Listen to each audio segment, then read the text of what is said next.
Mi hijo me llamó ayer. Empaca tus maletas, vendí tu casa y tu finca. Mañana te voy a llevar al asilo.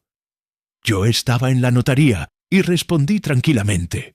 Entiendo tu prisa, hijo, pero te olvidaste de algo importante. Él gritó. ¿De qué estás hablando, viejo tonto? Me reí fuerte mientras sellaba el documento que acababa de salvar todo lo que construí en la vida. En ese momento, sosteniendo el teléfono con una mano y el sello con la otra, sentí una mezcla de tristeza y alivio. La voz de mi propia sangre. Ese niño que cargué en mis hombros ahora escupía veneno del otro lado de la línea. El funcionario de la notaría me miraba con una expresión de asombro y pena. Pero yo no quería la pena de nadie, solo quería justicia. El documento que acababa de sellar era mi garantía, mi protección contra la codicia de aquel que un día enseñé a dar los primeros pasos. Me llamo Otávio Pereira dos Santos, tengo 78 años, nací y me crié en Brotas, interior de São Paulo. Trabajé toda la vida como inspector de tierras del gobierno estatal, conociendo cada palmo de suelo de esa región. Hoy vivo en la misma finca que compré hace más de 40 años, donde planté cada árbol que da sombra en el patio y donde crié a mi único hijo, después de que mi Dolores, que Dios la tenga, partiera hace 12 años. Soy viudo y tengo reumatismo en las articulaciones, pero con la cabeza más afilada que muchos jóvenes por ahí. No fue fácil llegar hasta aquí. Me esforcé mucho para construir lo que tengo. Cuando comencé como inspector, andaba a caballo por las haciendas bajo sol y lluvia, verificando límites de propiedades, registrando irregularidades. Dormí en graneros, comí comida fría en el camino, pasé noches despierto organizando documentación. Junté dinero centavo por centavo para comprar ese pedazo de tierra. Pagué la universidad de mi hijo, vendiendo las frutas del huerto los fines de semana. Reformé la casa 3 veces con el sudor de mi trabajo. Y cuando me jubilé, pensé que finalmente podría descansar y disfrutar lo que construí. Pero la ambición tiene ojos grandes y a veces vive bajo el mismo techo que uno. Antes de seguir con mi historia, me gustaría agradecer al canal Voz del Abuelo por la oportunidad de dejarme contar lo que pasé. Y te pido a ti, que estás viendo, que te suscribas al canal, dejes tu like, comentes desde dónde estás viendo y qué hora es ahí. Ah, y comparte este video con alguien que necesita escuchar este mensaje. Todos los días hay una historia nueva aquí en Voz del Abuelo, de gente como yo, que tiene mucho que enseñar con los tropiezos de la vida. Lo que pasó después de esa llamada me hizo entender que, a veces, la sabiduría de los años es la única herencia que nadie puede robarnos. Y esa es la historia que quiero contarte ahora. Nací en una casita de adobe, a las orillas del río Jacaré-Pepira, en 1947. Mi padre era labrador y mi madre costurera de primera, de esas que hacían trajes sin necesidad de patrón. Éramos 6 hermanos, y yo, el menor. Desde pequeño aprendí que el papel era cosa seria.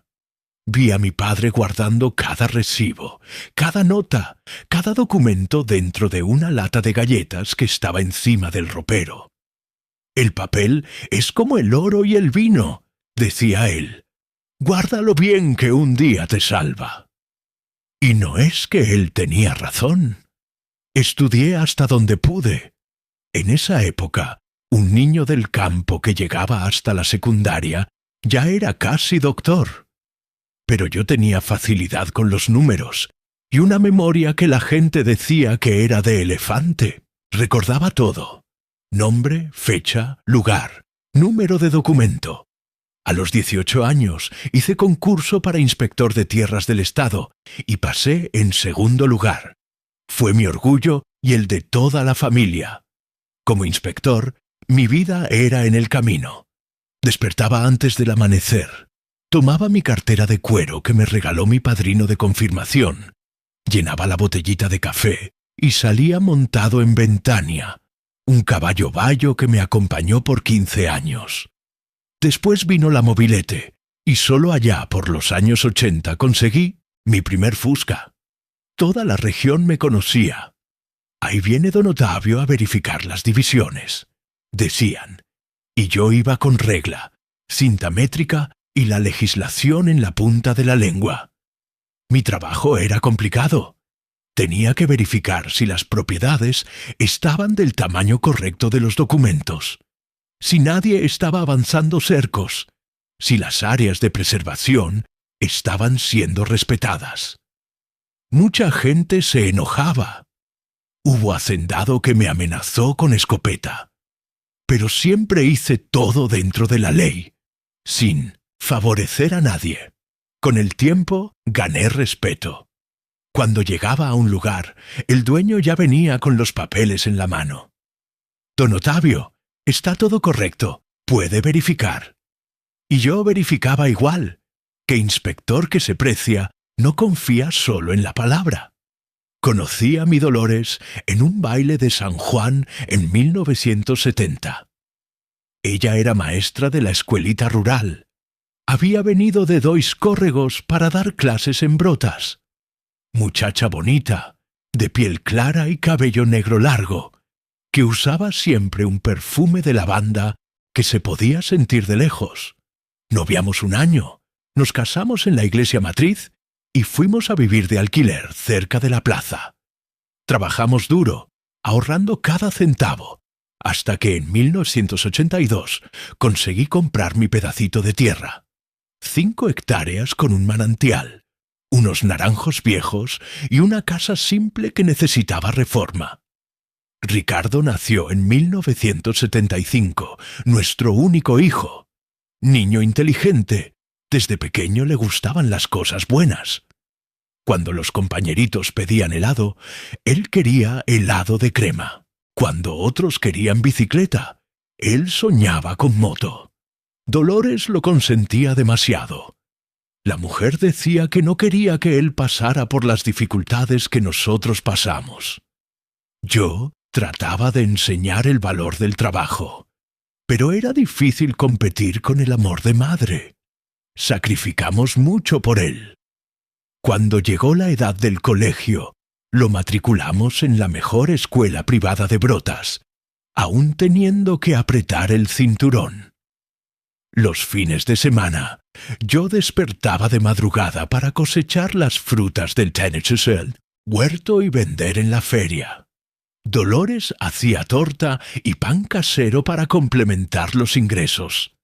En las vacaciones, en vez de descansar, yo tomaba trabajo extra de medición de tierras para hacendados de la región, todo para garantizar que Ricardo tuviera lo mejor.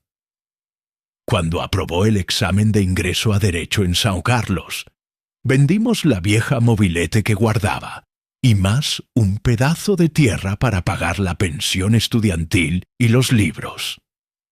Dolores iba toda semana a llevarle comida casera y ropa limpia. Volvía tarde en la noche en el último autobús. Yo hacía horas extra, aceptaba todo tipo de trabajo que aparecía. Ahorrábamos hasta en el azúcar del café para mandar dinero a Ricardo. Fue en esa época que comencé mi vivero de plantas. Al principio era solo un pasatiempo, una manera de ocupar la cabeza después del trabajo. Pero pronto descubrí que tenía buena mano para la cosa. Comencé con plantas comunes, helechos, tradescantia y sansevieria. Con el tiempo me fui especializando en plantas nativas de la mata atlántica. Aprendí a hacer plantones, injertos, a cuidar cada especie. El vivero fue creciendo y allá por los años 90 ya vendía plantas a la municipalidad y a algunas haciendas de la región que necesitaban reforestar áreas degradadas. La finca también fue mejorando. Poco a poco reformamos la casa, construimos un galpón, hicimos un pozo artesiano, todo con mucho sudor y planificación. Cada ladrillo de ese lugar tenía historia. Cada árbol había sido plantado por nuestras manos. Cuando me jubilé en 2007, ya teníamos una propiedad bonita, productiva y valorizada. Ricardo se graduó, comenzó a trabajar como abogado en São Carlos mismo. Conoció a Marcia, una muchacha de la capital que también era abogada. Se casaron en 2005, en una fiesta que costó 3 años de nuestros ahorros. Ellos querían todo de lo bueno y lo mejor. Buffet de restaurante famoso, panda en vivo, decoración de revista. Dolores decía que era su sueño ver al hijo casándose de esa manera. Entonces acordé, aunque pensaba que era un exagero. Fue en 2013 que Dolores nos dejó. Un cáncer que se la llevó demasiado rápido. Ni dio tiempo de prepararnos. En un mes estaba bien, al otro ya estaba internada, y 3 meses después partió. Fue como si me arrancaran un pedazo de mí. 43 años juntos, construyendo sueños, y de repente me vi solo en esa finca llena de recuerdos. Las plantas del vivero fueron mi salvación. Mientras las cuidaba, conversaba con Dolores, le contaba las novedades, pedía consejos. Puede parecer locura de viejo, pero era lo que me mantenía en pie. Ricardo y Marcia venían a visitarme de vez en cuando, siempre con prisa. Él había abierto su propia oficina. Estaba haciéndose un nombre en la ciudad. Comenzó a cambiar la forma de hablar, de vestirse, de mirar las cosas simples de la finca. En las visitas se quejaba del calor, del polvo, de la falta de internet buena. Marcia maldecía del auto. Decía que tenía alergia a todo lo que era del campo. Fue hace unos 2 años que comencé a notar las preguntas extrañas. «Papá, ¿dónde están las escrituras de la finca? Papá, ¿ya pensaste en vender esto e ir a vivir a la ciudad? Papá, ¿no crees que estás muy solo en este fin del mundo?» Al principio no le di mucha importancia, pero cuando Ricardo trajo a un amigo corredor de propiedades para almorzar sin avisarme, y el sujeto se quedó paseando por el terreno, tomando fotos y haciendo anotaciones, comencé a estar alerta. Todo comenzó a quedar más claro después de esa visita del corredor. Noté que mi hijo había cambiado la forma de hablarme por teléfono. En vez de las llamadas rápidas de siempre, pasó a llamarme toda semana, preguntando por mi salud, si estaba tomando los medicamentos bien, si no sentía soledad. Al principio hasta pensé que era preocupación de hijo, que finalmente había caído en cuenta de que el padre estaba envejeciendo. Pero pronto percibí que había algo detrás de ese interés repentino. Fue un jueves de marzo que Ricardo apareció, de sorpresa en la finca. Llegó en un auto nuevo, de esos importados que cuestan el precio de una hacienda pequeña. Vino solo, sin Marcia, cosa rara. Trajo hasta una caja de dulces de la ciudad, mis preferidos. Se sentó en el porche conmigo, tomó café despacio, sin mirar el reloj como acostumbraba a hacer. Habló de la oficina, de los procesos, de los viajes. Después lanzó el anzuelo. «Papá, ¿ya pensaste que esa finca da mucho trabajo para usted?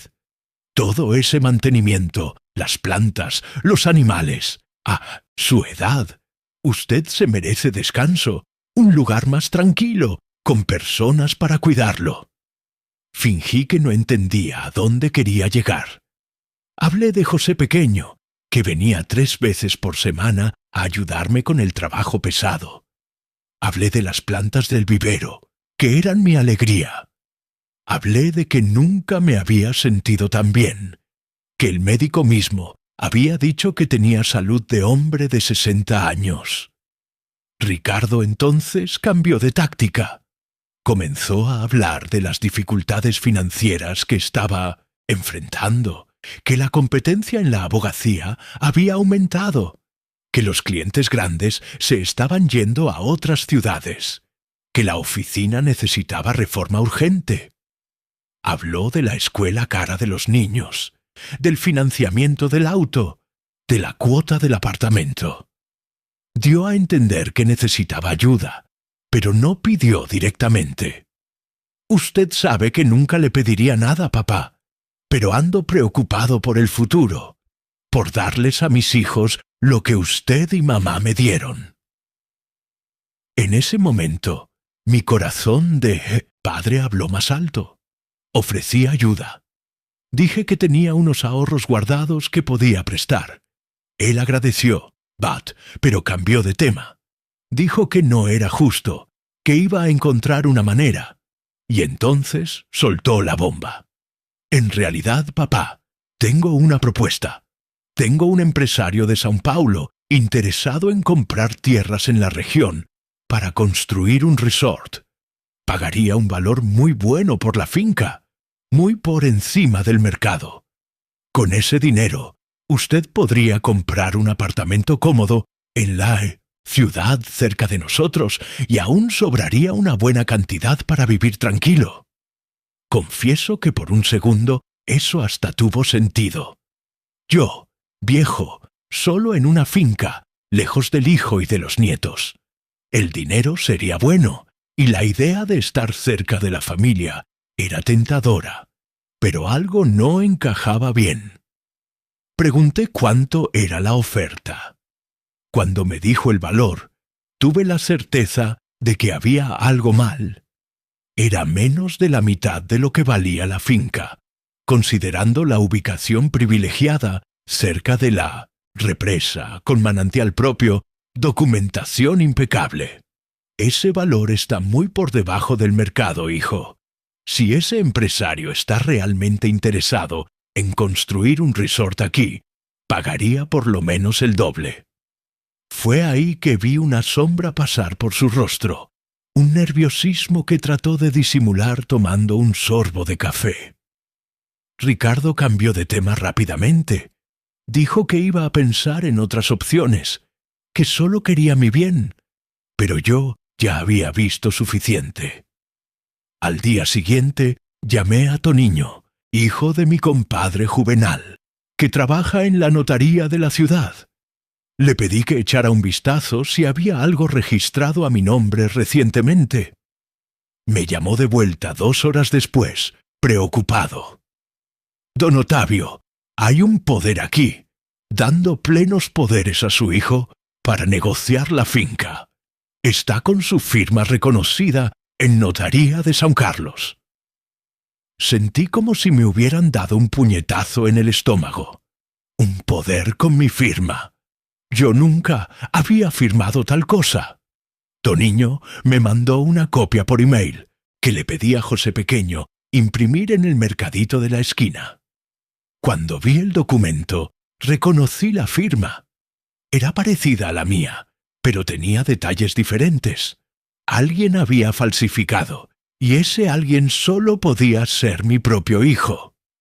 Don Ottavio, hay una cosa más, continuó Toniño por teléfono. Hay un contrato de compraventa en curso. La empresa compradora ya depositó una señal del 30% en una cuenta conjunta. El resto sería pagado en la firma final, programada para la semana que viene. En ese momento, mis piernas temblaron. Tuve que sentarme. Mi hijo, mi único hijo, había falsificado mi firma y estaba vendiendo la finca a mis espaldas, el lugar donde su madre vivió, donde él creció, donde estaban todos nuestros recuerdos, y por un valor muy por debajo del mercado, lo que me hizo sospechar que había algún tipo de negociado por debajo de la mesa. Fue ese mismo día que recibí la llamada de María del Carmen, una antigua colega de la oficina, que se había jubilado y abierto una oficina de contabilidad. Me llamó agitada. «Otavio, disculpa meterme, pero pensé que debías saber. Tu hijo estuvo aquí con la esposa, preguntando sobre cómo transferir grandes cantidades al exterior, sin llamar la atención de Hacienda. Habló de que era una herencia que tú habías dejado para ellos. Me pareció extraño, porque hasta donde sé, tú estás muy vivo». Las piezas comenzaron a encajar. Ellos no estaban apenas vendiendo la finca. Estaban planeando desaparecer con el dinero y, probablemente, dejarme en algún asilo barato, ya que Ricardo había mencionado un lugar con personas para cuidarme. Pasé la noche en vela, pensando en qué hacer. Una parte de mí quería confrontar a Ricardo inmediatamente, preguntar cómo tenía el coraje de hacerle eso a su propio padre. Otra parte quería entender dónde me había equivocado en su crianza, qué había hecho para merecer tanta traición. Pero una tercera parte, la más racional, sabía que necesitaba actuar con inteligencia, no con emoción. A la mañana siguiente llamé al doctor Antenor, un abogado jubilado que había sido mi vecino por muchos años antes de mudarse a la ciudad. Le conté todo, le mostré los documentos. Él escuchó en silencio y después dijo: «Otavio, esto es crimen. Falsificación de documento, estafa, tentativa de apropiación indebida. Tu hijo puede sacar algunos años de cárcel por esto». Yo no quería ver a mi hijo en la cárcel, a pesar de todo, pero tampoco podía dejar que me robara de esa manera. El doctor Antenor me orientó. «Vamos a hacer lo siguiente. Primero vamos a registrar una acción cautelar en la notaría, bloqueando cualquier transacción que involucre la finca. Después, vamos al notario a denunciar la falsificación del poder. Por fin, vamos a notificar a la empresa compradora sobre el fraude». Seguimos el plan al pie de la letra. El lunes, bien temprano, yo estaba en la notaría registrando los documentos necesarios. El notario, que me conocía desde hace décadas, se quedó en shock con la situación. Proveyó todo en el momento con prioridad. Mientras estábamos allí finalizando los trámites, mi celular sonó. Era Ricardo. «Papá, ¿todo bien? Llamé ayer y usted no atendió». Traté de mantener la voz firme, como si nada estuviera pasando. Estaba cuidando las plantas en el vivero. Debe haberse quedado sin batería. Estoy aquí en la ciudad resolviendo unas cosas. Él pareció aliviado. «Ah, qué bueno. Mira, estoy pensando en ir allá mañana con Marcia y los niños. Tengo una buena noticia que contar». «¿Qué buena noticia, hijo?», pregunté ya sabiendo de qué se trataba. «Mañana hablamos con calma. Solo empaca sus maletas. Voy a necesitar que usted venga a la ciudad conmigo. Encontré un lugar excelente para que usted se quede». Fue ahí que no aguanté más fingir. «Ricardo, vendiste mi finca a mis espaldas». Silencio del otro lado. Después, una risa nerviosa. «¿Qué es eso, papá? Claro que no. ¿De dónde sacó esa idea?». «Estoy aquí en la notaría ahora mismo, Ricardo. Vi el poder falso. Vi el contrato de compraventa. Sé todo». Otro silencio más largo. Cuando volvió a hablar, su voz estaba diferente, fría, calculadora. «Mira, papá, hice esto por su bien. Usted no tiene condiciones de vivir solo más. Va a ser mejor para todo mundo. Usted va a tener un lugar cómodo en la ciudad, con personas de su edad. El dinero va a ser bien administrado. Voy a invertir para garantizar su futuro».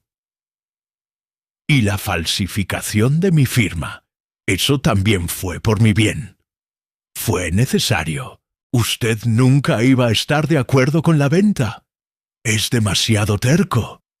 pero a su edad, usted ya no tiene condiciones de decidir lo que es mejor. Esas palabras me cortaron como un cuchillo. Mi propio hijo pensaba que yo era incapaz, que ya no tenía derecho de decidir sobre mi propia vida y propiedad. Ricardo, acabo de bloquear la venta en la notaría. Denuncié la falsificación del poder. Ya notificamos a la empresa compradora sobre el fraude. Fue cuando él explotó. Mi hijo me llamó ayer. Empaca tus maletas. Vendí tu casa y tu finca. Mañana te voy a llevar al asilo. Yo estaba en la notaría y respondí tranquilamente. Entiendo tu prisa, hijo, pero te olvidaste de algo importante. Él gritó. ¿De qué estás hablando, viejo tonto? Me reí fuerte mientras sellaba el documento que acababa de salvar todo lo que construí en la vida. Sus palabras fueron tan agresivas que el notario que estaba del otro lado de la sala levantó la cabeza asustado. Ricardo continuó gritando, amenazando, diciendo que me iba a arrepentir, que estaba tirando la única oportunidad de tener un final de vida decente, que iba a acabar muriendo solo en ese fin del mundo. Yo apenas escuchaba, con el corazón partido, pero con la certeza de que estaba haciendo lo correcto. Cuando finalmente colgó, yo estaba temblando, no de miedo, sino de tristeza. Como un hijo que tanto amé, por el que tanto sacrifiqué para criar, podía tratarme de esa manera. ¿Qué había pasado con ese niño que enseñé a caminar? ¿Había hablar, a ser honesto?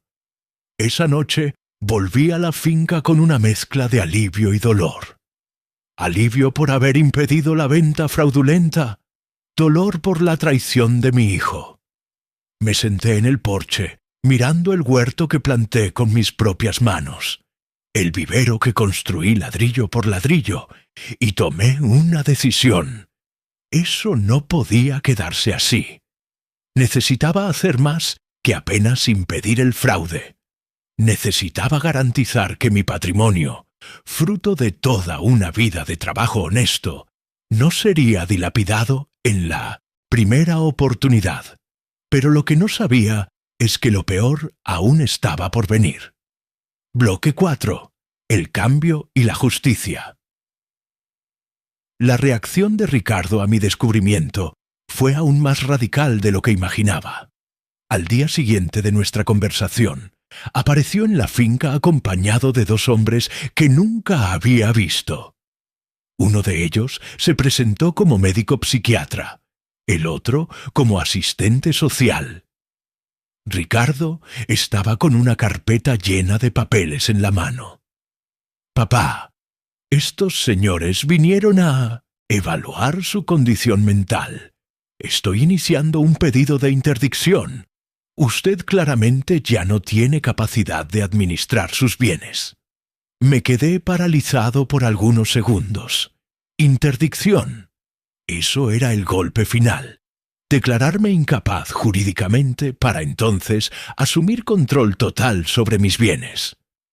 La audacia era tanta que casi me río, pero mantuve la calma. «Por favor, doctor, estoy a disposición para cualquier evaluación, pero antes me gustaría que el señor viera una cosa». Fui hasta mi cuarto y volví con una carpeta. Dentro de ella, mi triunfo. Un dictamen médico completo realizado 2 semanas antes en el Hospital das Clínicas de Ribeirão Preto, con evaluaciones de neurología, geriatría y psiquiatría, atestiguando mi plena capacidad mental y autonomía. El dictamen había sido idea del doctor Antenor, que previó que algo así podría pasar. Este dictamen fue registrado en notaría la semana pasada.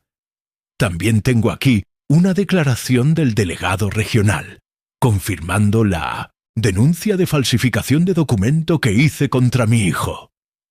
El médico que Ricardo trajo examinó los documentos con atención. Su rostro cambió completamente.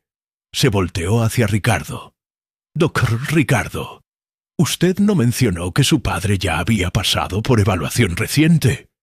Este dictamen es bien completo y fue firmado por especialistas renombrados. El rostro de mi hijo se puso rojo de rabia. Comenzó a gritar que yo había armado todo, que había engañado a los médicos, que estaba senil y paranoico.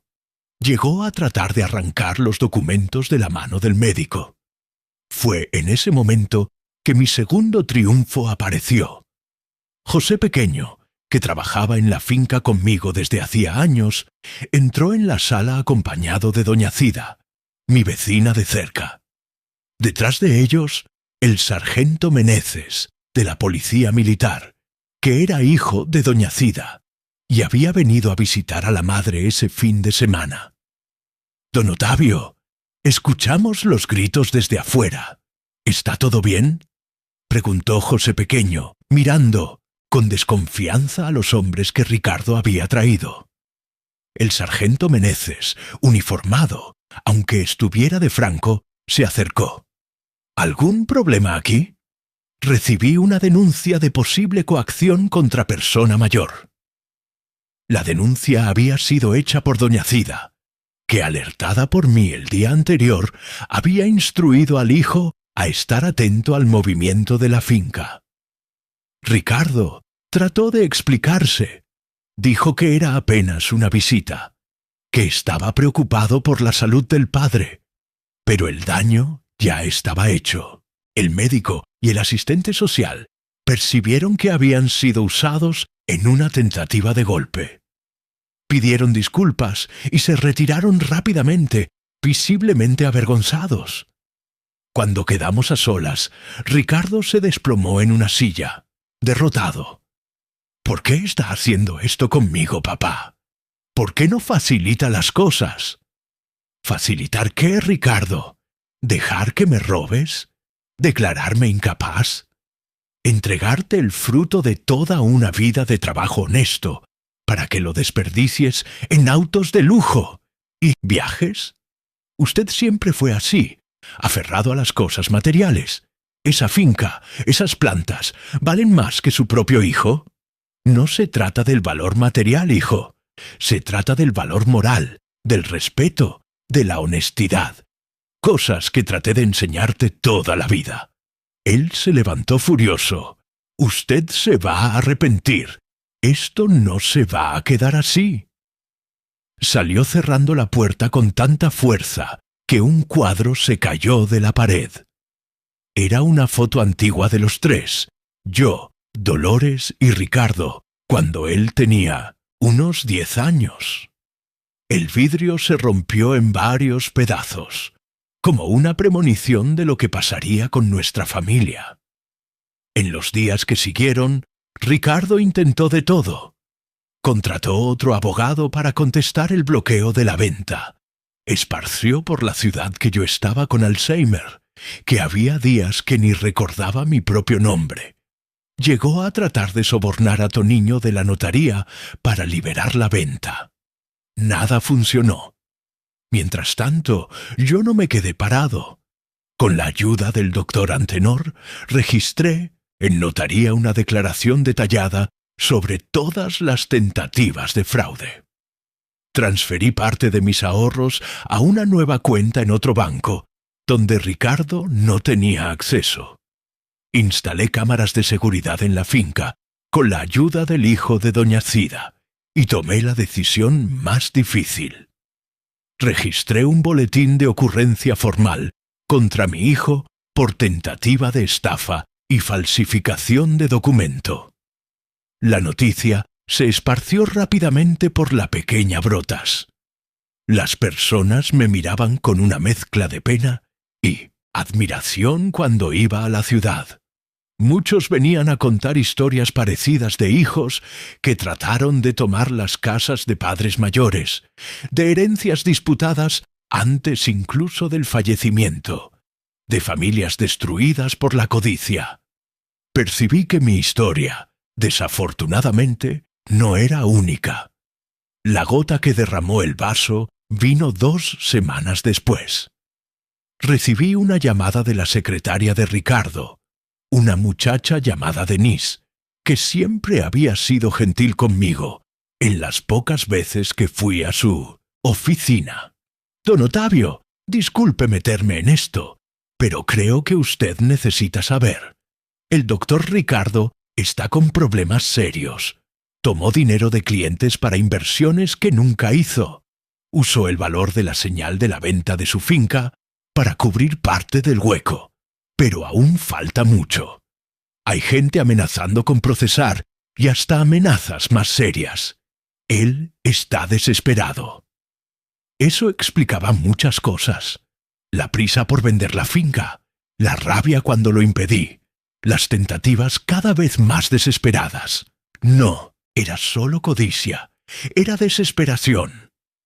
Mi hijo estaba hundido en deudas, probablemente fruto de una vida de ostentación por encima de las posibilidades. Aún después de todo lo que él había hecho, mi corazón de padre se apretó. No podía dejar a mi hijo en la mano, por peor que hubiera sido su comportamiento. Pero tampoco podía simplemente entregar todo lo que construí en la vida para cubrir huecos causados por mala administración y deshonestidad. Llamé a la oficina. Pedí hablar con él. Denise dijo que no estaba, que había viajado a São Paulo para tratar de resolver unos problemas. Dejé recado para que me llamara con urgencia. Esa tarde recibí una visita inesperada. Era Marcia, mi nuera, acompañada de mis dos nietos, Pedro de 14 años y Clara de 11. Era raro que ella viniera a la finca, más raro aún traer a los niños. Parecía nerviosa, con ojeras profundas. «Ottavio, necesito hablar con usted. Los niños pueden quedarse en el huerto mientras conversamos». Tan pronto los nietos salieron, ella se desplomó en el sofá, llorando. «Estoy desesperada. Ricardo desapareció hace 3 días. Se llevó los ahorros que teníamos, las tarjetas de crédito, hasta las joyas que heredé de mi abuela. Dejó una carta diciendo que iba a resolver todo, que pronto volvería, pero no contesta el teléfono». Contó entonces que solo en ese momento había descubierto la real situación financiera de ellos. Las deudas de juego, los préstamos a nombre de la oficina, el dinero de clientes que había sido usado indebidamente y la tentativa de vender mi finca sin mi consentimiento. Juro que no sabía nada, Ottavio. Ricardo siempre se encargó de las finanzas. Decía que no necesitaba preocuparme. Le creí. Por más que tuviera mis dudas sobre cuánto ella realmente sabía, no conseguí dejar de sentir compasión, especialmente por mis nietos, que no tenían culpa de nada. ¿Qué van a hacer ahora, Marcia? No sé. La casa está hipotecada. El banco ya notificó que va a retomar. El auto fue retirado ayer por el acreedor. Tengo miedo de que vengan por los muebles, las cosas de los niños. Y hay gente peligrosa buscándolo. Personas que prestaron dinero fuera del sistema bancario, si me entiende.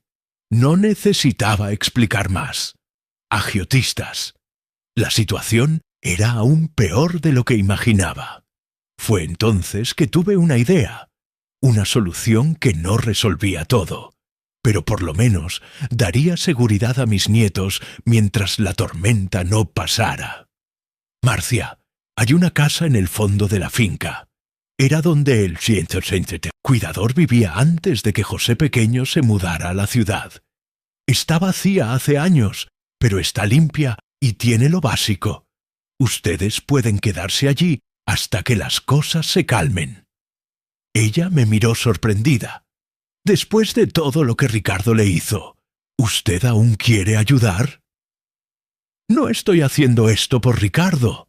Lo estoy haciendo por mis nietos que no tienen culpa de las decisiones del padre, y por ti, que por lo visto, también fuiste engañada. Esa misma tarde Ayudé a Marcia y a los niños a instalarse en la casa del fondo. Era simple, pero tenía lo necesario. 2 cuartos, cocina, baño, un pequeño porche. José pequeño trajo una estufa nueva de la ciudad. Compré colchones y ropa de cama. En pocas horas transformamos el lugar en un hogar temporal. Pedro y Clara, mis nietos, estaban asustados con todo el cambio repentino, pero al mismo tiempo encantados con la finca. Era raro que vinieran a visitarme, y nunca se quedaban más que algunas horas. Ahora tendrían tiempo de conocer todo: el huerto, el vivero, el arroyo que corta la propiedad en el fondo.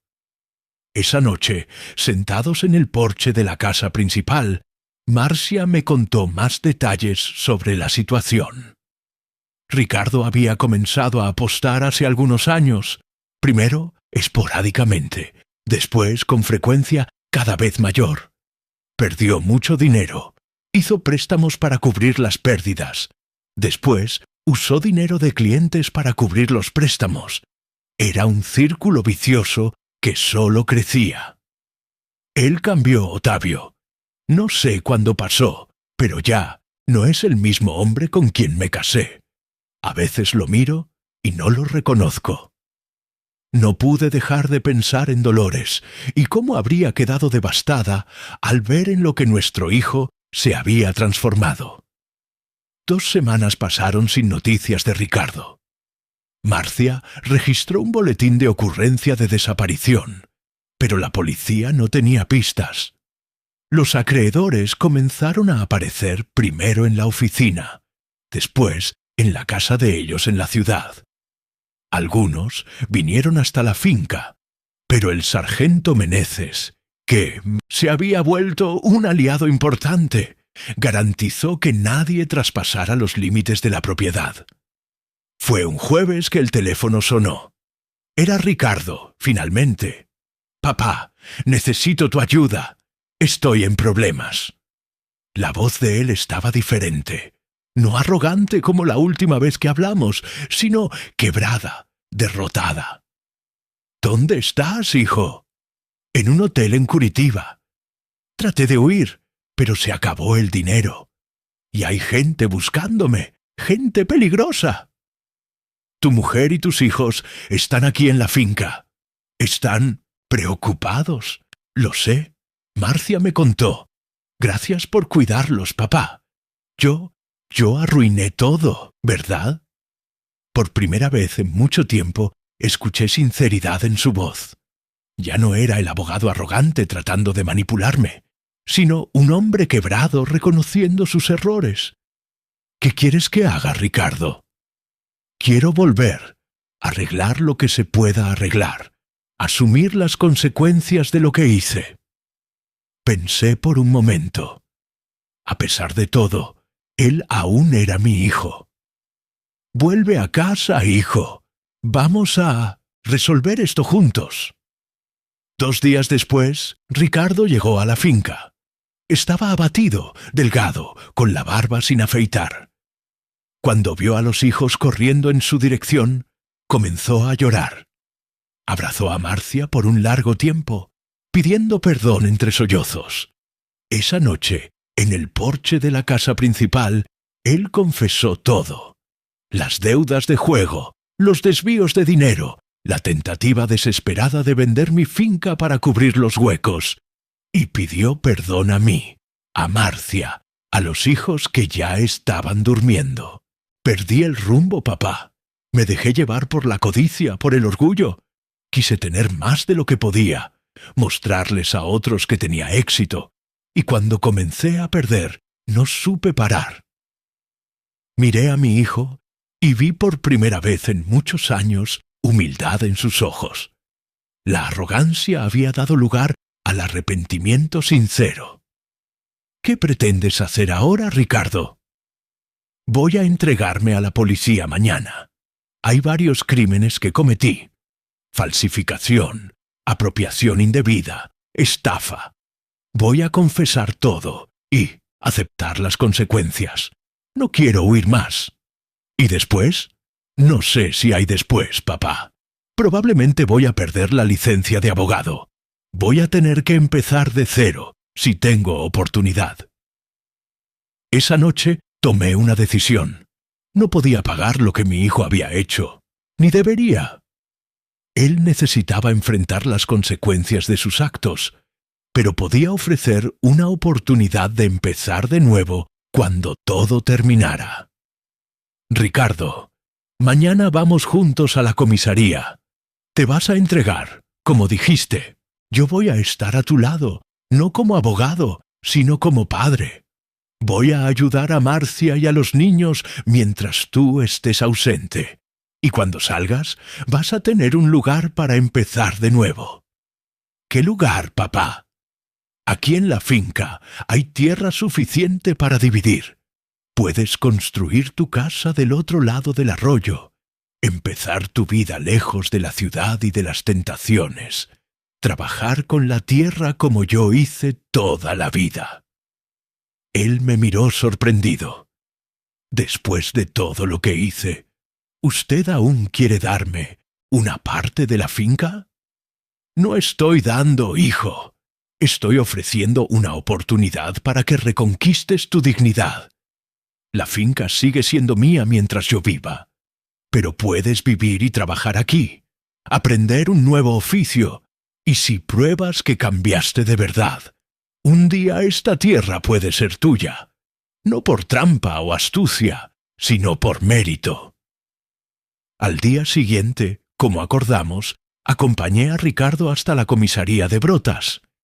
Él confesó todo al comisario, un hombre serio que me conocía desde niño. Las consecuencias serían graves, probablemente algunos años de prisión, pérdida de la licencia profesional, deudas por pagar por mucho tiempo. Pero por primera vez vi a mi hijo enfrentando sus errores de frente, sin tratar de manipular o huir.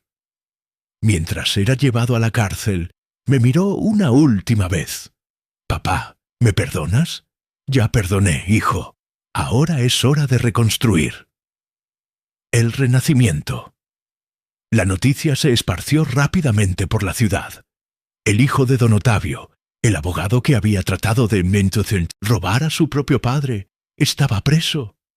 Algunos vinieron a darme el pésame, como si hubiera habido una muerte en la familia.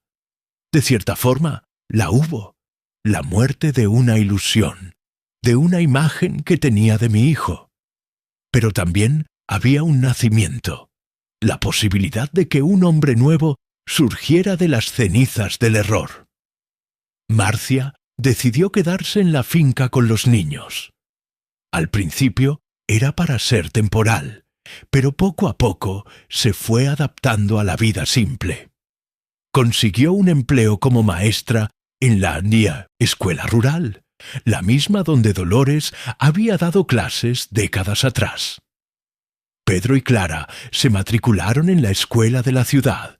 Hacían el trayecto en autobús escolar, como tantos niños de la zona rural. Los acreedores aún buscaban a Ricardo, pero cuando supieron que se había entregado y que no había más bienes que tomar, la mayoría desistió. Algunos procesos civiles continuaron, deudas que llevarían años para ser pagadas, pero por lo menos las amenazas más peligrosas cesaron. En cuanto a mí, encontré una paz que no esperaba. La traición de mi hijo me había herido profundamente, pero su coraje al asumir los errores trajo una forma de redención. Y tener a mis nietos cerca, verlos descubrir las maravillas de la vida simple en el campo, era un regalo que nunca imaginé recibir a esta altura de la vida. Un día, mientras trabajaba en el vivero con Pedro, que había desarrollado un interés genuino por las plantas, él me preguntó: «Abuelo, ¿cómo sabía usted que papá iba a tratar de vender la finca? ¿Cómo consiguió prepararse?» Sonreí, recordando la lección más importante que mi padre me había enseñado. No sabía, mi hijo, pero aprendí desde temprano que el papel Es como el oro. Guárdalo bien que un día te salva. Tu padre se olvidó de eso, pero tal vez tú no te olvides. Ya pasaron 4 años desde ese día en que mi hijo se entregó a la policía. Muchas cosas cambiaron desde entonces. La vida tiene esas vueltas que uno nunca imagina, como un río que parece seguir derecho, pero de repente hace una curva inesperada. Ricardo cumplió 2 años de pena en régimen semiabierto. Podría haber sido más, pero el juez consideró la confesión espontánea y el hecho de que se entregó voluntariamente. Yo iba a visitarlo toda semana. Llevaba los productos de la finca, contaba las novedades. Al principio, él apenas levantaba los ojos para encararme. Vergüenza, tal vez. Pero con el tiempo, esas visitas se volvieron un momento de reconstrucción. Fue allí, en esas conversaciones de 1 hora por semana, que conocí a mi hijo de verdad. No el niño mimado que criamos, ni el abogado arrogante que se perdió, sino el hombre que podía llegar a ser. Ricardo usó el tiempo en prisión para estudiar. Hizo cursos de agricultura orgánica, técnicas de cultivo, gestión de pequeñas propiedades rurales. Cuando me mostró los certificados, confieso que mis ojos se llenaron de lágrimas. Vi allí no solo un interés genuino, sino un pedido de reaproximación. Él quería aprender lo que yo sabía, quería entender mi mundo. Marcia y los niños continuaron viviendo en la finca. La casa del fondo fue ampliada, reformada. Donde antes era un lugar temporal, se volvió un hogar de verdad. Marcia se adaptó bien a la vida de maestra rural. Tenía vocación para la cosa, como Dolores había tenido. Pedro, mi nieto mayor, se volvió mi brazo derecho en el vivero. Tiene buena mano para las plantas. Conoce cada especie por el nombre científico. Clara tiró más para el lado artístico.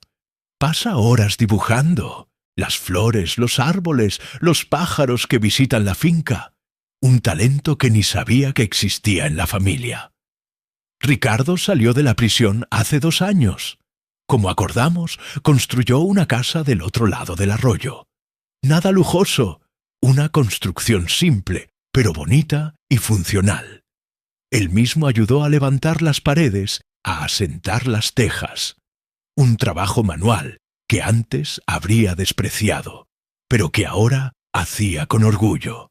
Marcia y los hijos se mudaron allá tan pronto estuvo lista. Una nueva fase comenzaba. Como imaginé, él perdió la licencia de abogado.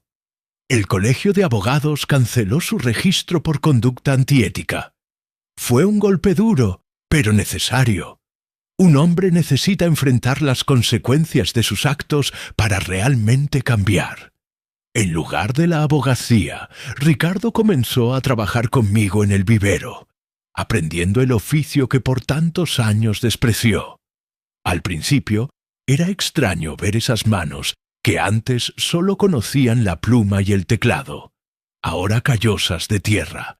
Pero poco fue tomando gusto por la cosa.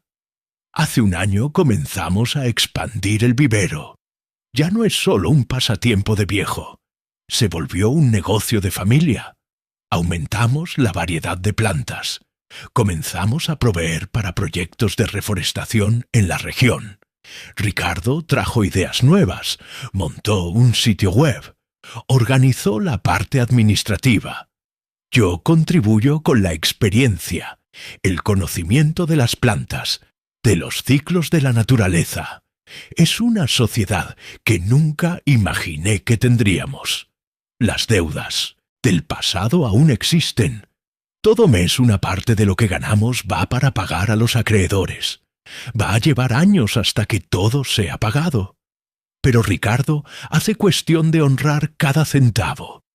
Dice que es parte de su redención, del proceso de reconstruir su dignidad. Lo más sorprendente fue ver cómo la vida en la finca transformó a mis nietos. Pedro y Clara crecieron libres, en contacto con la naturaleza, aprendiendo valores que la ciudad difícilmente enseñaría. Pedro ya decidió que quiere estudiar agronomía, dar continuidad al trabajo que comenzamos. Clara sueña con ser bióloga o artista. De cualquier forma, dice que quiere pintar la vida que existe en las plantas. Escuchar eso me llena de orgullo y esperanza.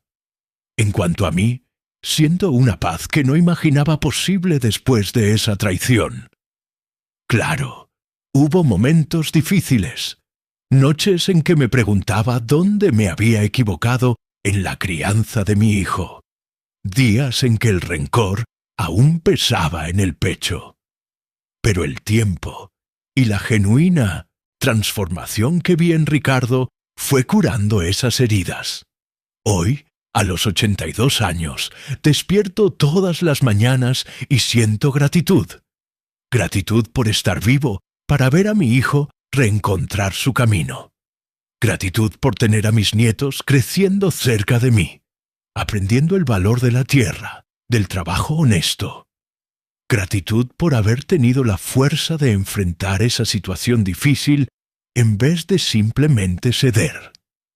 Si pudiera volver en el tiempo y conversar con ese Otavio de 4 años atrás, asustado con la traición del hijo, le diría: va a doler, pero va a pasar, y lo que vendrá después será mejor de lo que imaginas.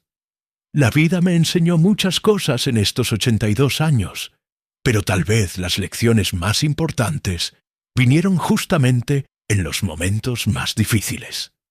Aprendí que el perdón no significa olvidar el error, sino dar la oportunidad de construir algo nuevo a partir de él. Aprendí que a veces necesitamos perder algo para encontrar lo que realmente importa. Y aprendí que, por más dura que sea una traición, no tiene el poder de definir toda una vida, toda una relación. Ricardo me dijo el otro día, mientras plantábamos plantas en un nuevo cantero: papá, a veces pienso que necesité perder todo para entender lo que realmente tenía valor. Esas palabras se quedaron resonando en mi cabeza. ¿Cuántas personas pasan toda la vida acumulando cosas, estatus, apariencias, sin nunca entender lo que realmente tiene valor? Mi finca continúa siendo mía, como prometí, pero ahora es mucho más que una propiedad. Es el centro de una familia reunida, el escenario de una historia de redención. Un día, cuando parta, sé que quedará en buenas manos, no por causa de un papel en la notaría, sino porque planté algo mucho más duradero que escrituras. Planté valores, ejemplos, lecciones que veo floreciendo todos los días. Para quien me pregunta si valió la pena todo el sufrimiento, respondo sin dudar: valió. No por el final feliz que no siempre pasa en historias como la mía, sino por el viaje, por los aprendizajes, por la oportunidad de ver que aún en las situaciones más sombrías existe la posibilidad de luz. Y si hay un consejo que puedo dejar para quien está pasando por algo parecido, es este: no dejes que el rencor defina tus acciones. Usa la sabiduría que los años te dieron para proteger lo que es tuyo, sí, pero deja siempre una puerta abierta para la reconciliación verdadera. No esa basada en fingimiento o conveniencia, sino la que viene de la transformación genuina. Hoy, cuando veo a Ricardo enseñando a Pedro a hacer injertos, o cuando escucho a Marcia contando historias a los alumnos bajo el mango, o cuando veo los dibujos de Clara adornando las paredes de la casa, sé que tomé la decisión correcta. No fue fácil, no fue sin dolor, pero fue el camino que permitió que todos nosotros creciéramos. Como dice ese dicho antiguo que mi padre repetía: árbol bueno, aun después de cortado, todavía puede brotar de nuevo. Ricardo era un árbol bueno que se perdió en el 130 camino, pero sus raíces eran lo suficientemente fuertes para permitir un nuevo comienzo. Si llegaste hasta aquí, te agradezco desde el fondo de mi corazón por haber escuchado mi historia. Espero que te haya tocado de alguna forma. Quiero agradecer también al canal Voz del Abuelo por darme esta oportunidad de desahogarme y compartir mi vida. Si te gustó, por favor suscríbete al canal, deja tu like, comenta ahí abajo de qué ciudad estás viendo y qué hora es. Y si conoces a alguien que necesita escuchar esta historia, comparte este video. Todos los días hay una historia nueva aquí, y quién sabe si la próxima no sea aún más parecida a la tuya. Un abrazo apretado de este viejo aquí, que aprendió que aún en las horas más oscuras siempre existe un amanecer esperándonos.